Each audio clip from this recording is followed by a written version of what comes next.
Our next guest won the NAACP Image Award for Entertainer of the Year for his Club Quarantine Instagram live streams. He was also a candidate for Time Magazine's Person of the Year for his efforts in getting people through the coronavirus pandemic. Born in Harlem, grew up in the Bronx. My homeboy, welcome to Stephen A's World, the one and only D Nice. What's going on, big time? How are you? Man, I'm blessed, man. Good to be here with you, Stephen A. As you reflect on what has transpired over the last year, you talk about feeling blessed. All of us got our own reasons for feeling that way. D Nice, why do you feel so blessed right now? Man, just to keep it short, man, when we were hit with the pandemic and stay at home, like every other artist and athlete, I was kind of worried about how we're going to still be able to provide for my family. I knew this thing wasn't going to be, a week or too long. We were looking at something that was going to last for about a year. So for me to have been able to pivot and create something that brought so much joy to people all over the world, and then to find a way to still be able to provide a great, great for my family it's been a blessing, man. Illuminate for us how Club Quarantine came about. Easily the answer is obviously the pandemic, okay? But explain in detail how it came about, how you conjured that idea up in your mind and ultimately went out there and did what you did. For all of us, because I showed up to Club Quarantine. You did. I loved it. You did. You were there. So I woke up that morning and I was feeling a little bit sad, like my gigs were being canceled. I was playing Essence Festival. I was booked to open 10 nights with Jill Scott. Everything was being canceled. And I was a bit frustrated. And in order for me to not be sad about what was happening, I decided to go into my living room and open up the laptop and play songs and just share stories. Started out with 248 people. Mm-hmm. And, the next day the numbers increased. And the day after that, they increased even more. Now, at that point, I wasn't DJing. I was just sharing stories about certain songs that I had produced or songs that meant something in a club. When I started DJing, that was day 4 when it just took off, man. Like 20,000 people that night. And then the following night was the following 2 nights were huge. I had 100,000 people on day 5, 165,000 people on day 6. And it became a thing, man, and it's, for something that started out of love and for it to still resonate a year later and people still love it. Maxwell, you still see Mariah in there. I'm sending you an invite for you to come back in there, Stephen A. You got to be there, man. I'll be there. Don't make no mistake about it. That's an easy request that I can fulfill. There ain't no problem with that whatsoever. But it wasn't just people like myself. You had major singers in there. Beyonce showed up. Oprah showed up. Michelle Obama showed up. The list went on and on. What was that like for you once you saw names like that entering Club Quarantine? So I'll keep it real with you. It was the first time in my career that I felt like all of the artists that I actually DJed for, I DJed for the Obamas, I've done Rihanna events, I've done Mariah events, that they actually came to something that was mine. So yes, that was a great feeling knowing that they were all there. But to be honest with you, knowing that the fans are consistently there, I know it sounds like a cliche, yes, shout out the fans, but I truly mean that. The fans have been there. I could sign on at 3 o'clock in the morning and people will be there wanting to listen to music and wanting to support and share great conversations. So I'm just blessed, man, to have best of both worlds. The music icons that I love that hang out there and the people that are just the common folk that love music, that still love that kind of energy that I put out there. And they've been supporting. So it's great. It's interesting. I'm going to ask you a question I've always wanted to ask DJs because obviously y'all are gifted. Please don't get me wrong, incredibly gifted.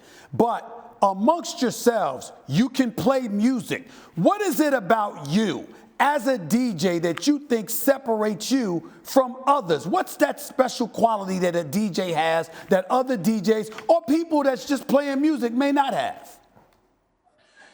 It's really about the energy that you put out there. So I remember when I first started DJing in the clubs, I would only have 10 people there every week. But it was always this one couple that would come through. And the wife came over to me and said, "You want to know why we come and we just dance?" She said, "Because you're dancing." So a lot of DJs, no disrespect, they don't show the same enthusiasm that I show when I play music or other DJs like me. I'm not the only one, that there are a lot of people that have that kind of energy.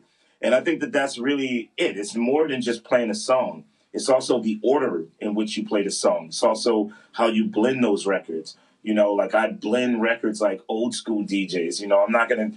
If I'm gonna go from Stevie Wonder to Jay-Z to David Bowie, there has to be some synergy there in the songs that I select. And I feel like that's what people love about me, is that I play everything and I find a way to blend those records. You've been doing this for a long time. A lot of people don't realize, born in Harlem, raised in the Bronx. I'm a Bronx native. I was born in the Bronx, but I was raised in Hollis, Queens, New York. You've been doing this. You were associated with Boogie Down Productions in the Bronx from the time that you were 15 years old. As you reflect Yes. on your career, is this the greatest it's ever been for you at this particular moment in time? Yes, but none of this is possible without what happened in the beginning. Without Okay. BDP, there is none of this that's going on. But in terms of accomplishments, no, I've never done anything like this. We've had gold records. Yes, I've been on major tours, toured with Ice Cube, toured with Too Short. I've done shows opening for Janet I've done all of that, and that is incredible. And those things were incredible. But to do something that mattered to the world, that was something that contributed to the mental wellness of people because of music and community. I don't think that there's anything greater that I've done in my career that can ever top this feeling that I have. You're touching lives. You're making a difference. Was that always a philosophy that you had innate inside of you, or has it just come about, or is this something that's just elevated to astronomical proportions because really right now more than ever before you're seeing the impact that you're having on so many people's lives? No, I've always been one to do things to raise awareness. Even at 18, I produced one of the biggest hip hop songs ever, called "Self Destruction." I was Yep. 18 years old when I worked on that. That was a song where we not just raised money for the National Urban League, but it was also to raise awareness to the violence that was going on in urban communities. I've been a part of different organizations, DJ for the Robin Hood Foundation, to the Christmas Foundation, Breast Cancer Research Foundation. I've raised a lot of money for HBCUs. So my career has always been about doing things to give back and doing things to raise awareness. So this is no different. This obviously, the stage is a lot, larger for what I'm doing, but it's always been the same thing in my career, always figuring out how to give back to people. Those of us who showed up in Club Quarantine, it was easy for us to see you weren't in New York City, you were on the West Coast. I mean, do you believe that if you were in New York City, you would have been able to do Club Quarantine? You think you would have been able to do it particularly as effectively as you ended up doing it being out West? No, I don't think I would have been able to do this had I been around my family. So the beauty and the sadness, because it's equal. You can't have one without the other in terms Right. with this, is that I was here in Los Angeles alone. I had just moved out here a year before, but I wasn't really home. I was constantly traveling. So I have no family out here. So when quarantine hit, while my friends were with their families, I had nothing to do but be at home, and I wanted to feel connected to people. Had I been in New York City, I would have had my mom over. Hey, come stay with me. My daughter can stay with me. She was home from college. Right. Listen, there would have been too many distractions. Even with like my mother, my mother's in LA visiting. Even though she loves the music, at night I have like some concerns that I may have the music cranked a little too loud because I was alone. Right. Because I was alone, I got to just do whatever, man. So I think it's beautiful that I was here in Los Angeles. Now, before I let you go, I mean, I'm assuming because you were born and raised in New York, you're a New York fan. Have you become a turncoat? Have you become a traitor? Have you started rooting for the LA teams? Or are you still No. New York through and through? Where you at?